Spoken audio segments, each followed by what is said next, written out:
नमस्कार दोस्तों, मैं रजत सिंघल एक बार फिर आपका स्वागत करता हूं अपने YouTube चैनल पर। आज हम बात करने वाले हैं अपना बिजनेस कैसे स्टार्ट करें। देखिए, आप हो चाहे मैं हूं, कभी ना कभी हम ये जरूर सोचते हैं कि कब हमारा खुद का व्यवसाय होगा, खुद का बिजनेस होगा। बिजनेस जब करते हैं तो दो ही ख्याल आते हैं, या तो किसी गुड्स की सेल परचेज या फिर किसी प्रोफेशन में, जैसे कि मेरा प्रोफेशन है, मैं आपको फाइनेंशियल सर्विसेज प्रोवाइड करता हूँ, आपको टैक्सेशन कंसल्टेंसी देता हूँ, या फिर कोई डॉक्टर होता है या वकील होता है, कोई इंजीनियर होता है। ये होती है प्रोफेशनल्स की कैटेगरी।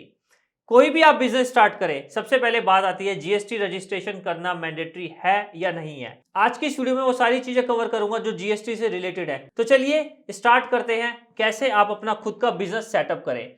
सबसे पहले बात आती है जीएसटी की। तो जीएसटी बहुत ही ज्यादा कंफ्यूजन रहता है कि जीएसटी ले या जीएसटी रजिस्ट्रेशन ना करें। तो देखिए, अगर आप कोई गुड्स की ट्रेडिंग कर रहे हैं, यानी किसी भी चीज की सेल परचेज कर रहे हैं, फिर वो किसी भी तरह की चीज हो, किसी भी तरह की आइटम हो, तो सबसे पहले आपको यह देखना है कि आपकी एनुअल टर्नओवर कितनी है। अगर आप एग्जिस्टिंग बिजनेस में हैं और उस बिजनेस को और ज्यादा बढ़ाना चाहते हैं, तो आपको यह देखना है कि आपकी टर्नओवर 40 लाख एनुअल टर्नओवर, यानी आपकी एनुअल सेल 40 लाख को क्रॉस कर चुकी है या नहीं कर चुकी। अगर 40 लाख से ज्यादा आपकी सेल है तो आपको जीएसटी रजिस्ट्रेशन लेना मैंडेटरी है। अदरवाइज, अगर आप इंटर स्टेट सप्लाई कर रहे हैं, या फिर कोई ऑनलाइन ट्रांजेक्शन करना चाह रहे हैं, या फिर आप अपने बिजनेस को और ज्यादा बढ़ाना चाहते हैं, और ज्यादा स्केल पे ले जाना चाहते हैं, और आपको किसी ना किसी तरह की बाउंडेशन फील हो रही है, बैंक्स आपको परेशान कर रहे हैं कि आपके पास में कोई भी रजिस्ट्रेशन सर्टिफिकेट नहीं है, तो आप वॉलंटरी भी registration certificate, GST registration certificate ले सकते हैं, भले ही आपकी टर्नओवर 40 लाख को पार ना करे। अगर आप डॉक्टर हैं, इंजीनियर हैं, वकील हैं, या मेरी तरह कोई टैक्स कंसल्टेंट हैं, यहां तक कि अगर आप चार्टर्ड अकाउंटेंट हैं, तो आपको जीएसटी रजिस्ट्रेशन लेना पड़ेगा 20 लाख की टर्नओवर क्रॉस करने पर। यानी अगर आपकी एनुअल सेल किसी भी पॉइंट ऑफ टाइम पर, यानी कि अगर आप अगस्त की बात करें चाहे दिसंबर की बात करें, मिड ऑफ ईयर कभी भी आपकी सेल 20 लाख को क्रॉस करती है, तो आपको जीएसटी रजिस्ट्रेशन कराना मैंडेटरी हो जाता है। तो मैंने आपको दो चीजें बताई हैं, अगर आप ट्रेडर हैं तो आपकी 40 लाख की सेल, और अगर आप प्रोफेशनल है तो आपकी 20 लाख की सेल। ये दो पॉइंट जैसे ही क्रॉस होते हैं तो आपको जीएसटी रजिस्ट्रेशन कराना है। अब जीएसटी रजिस्ट्रेशन कराना कैसे है? बहुत ही सिंपल ऑनलाइन प्रोसेस है। विद इन 5 मिनट्स आप अपना जीएसटी रजिस्ट्रेशन खुद से कर सकते हैं। करना क्या है आपको?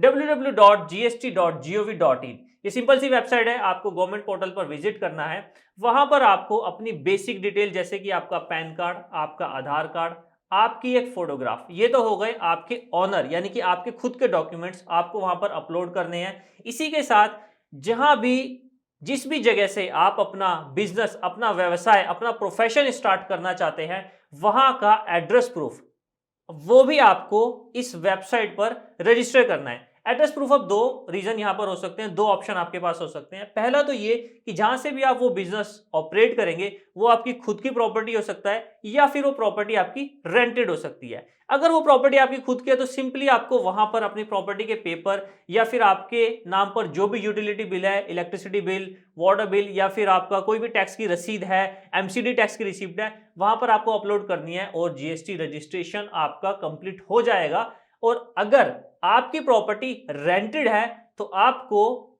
रेंट एग्रीमेंट के साथ में एक एनओसी सर्टिफिकेट देना है कि आपके लैंडलॉर्ड को कोई भी ऑब्जेक्शन नहीं है वहां पर आपकी बिजनेस एक्टिविटी करने से।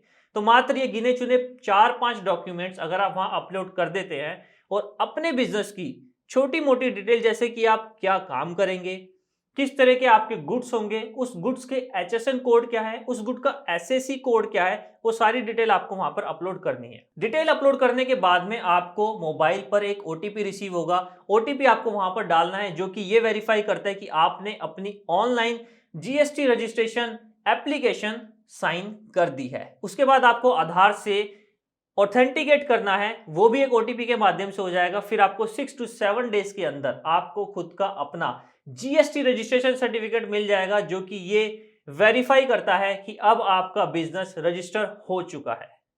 तो इसके बाद बात आती है कि अब आपको जब आपका जीएसटी रजिस्ट्रेशन सर्टिफिकेट मिल चुका है, आपका बिजनेस सेटअप हो चुका है, तो जीएसटी के अंदर किन किन बातों का ध्यान रखना है? सिंपल सी दो बातों का ध्यान रखना है कि जो भी आप व्यापार करते हैं, उसके बिल्स, उसके सेल्स इनवॉइस और उसके परचेज इनवॉइस की एक सेपरेट फाइल बनाइए, और उस सेपरेट फाइल के जरिए आपका जो भी अकाउंटेंट है, जो भी आपका टैक्स कंसल्टेंट है, उनको मंथ एंड में वो चीजें प्रोवाइड करके अपनी जीएसटी रिटर्न जरूर फाइल कीजिए। देखिए, जो भी आप सेल करते हैं, जो भी आप परचेज करते हैं, उसके ऊपर जो भी आप टैक्स पे कर रहे हैं या जो भी टैक्स आप सेल के ऊपर कलेक्ट कर रहे हैं, उसको एंड में आपका जो भी अकाउंटेंट है वो कैलकुलेट करेगा।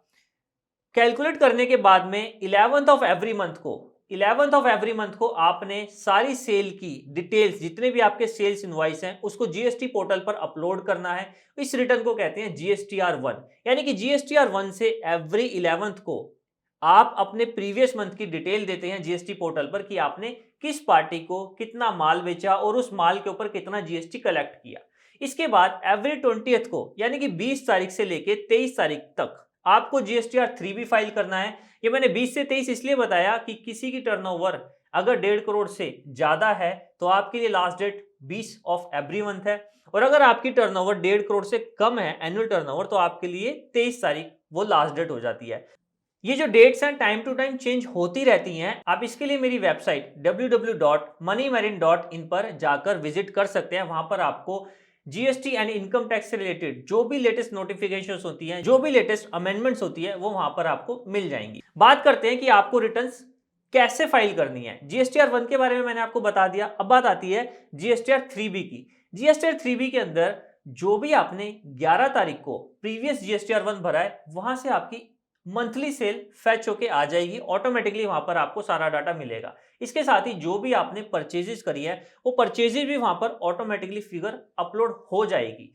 इसके बाद आपने करना क्या है, जो भी आपकी सेल्स हुई है उस पर जितना आपने टैक्स कलेक्ट किया है, अगर वो टैक्स परचेज के टैक्स से ज्यादा है तो आपको टैक्स पेमेंट करनी है। और अगर आपकी परचेज का टैक्स ज्यादा है, यानी कि आपका इनपुट टैक्स क्रेडिट ज्यादा है और सेल्स का टैक्स कम है, तो आपको कोई पेमेंट नहीं करनी है। पेमेंट करने के बाद अगेन आपको एक ओटीपी रिसीव होगा। ओटीपी रिसीव करते ही आपकी जीएसटीआर 3 भी सबमिट हो गई। कितना सिंपल प्रोसेस है, सिर्फ 5 मिनट के अंदर आप अपना मंथली जीएसटी कंप्लायंस कंप्लीट कर सकते हैं।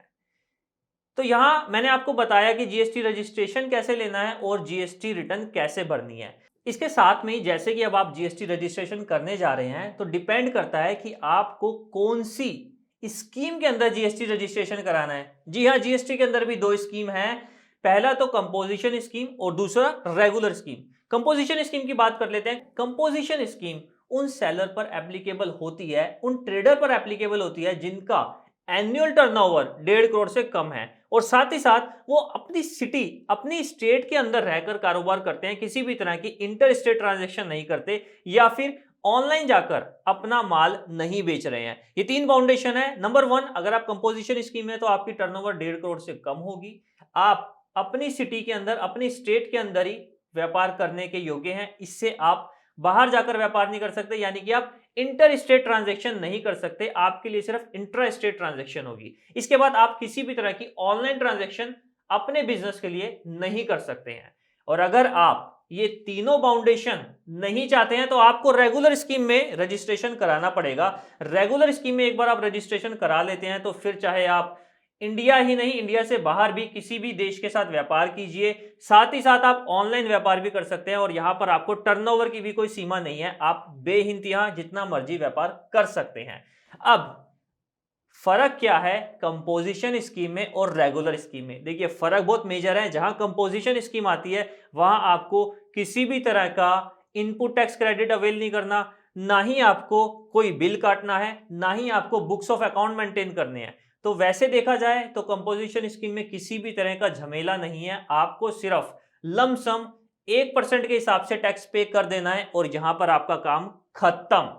और जहां आप रेगुलर स्कीम में जाते हैं, तो आपको बुक्स ऑफ अकाउंट भी मेंटेन करने हैं, आपको सेल इनवॉइस भी मेंटेन करने हैं, और आपको मंथली रिटर्न्स भी फाइल करनी है। जहां कंपोजिशन स्कीम में आपको रिटर्न्स क्वार्टरली फाइल करनी है।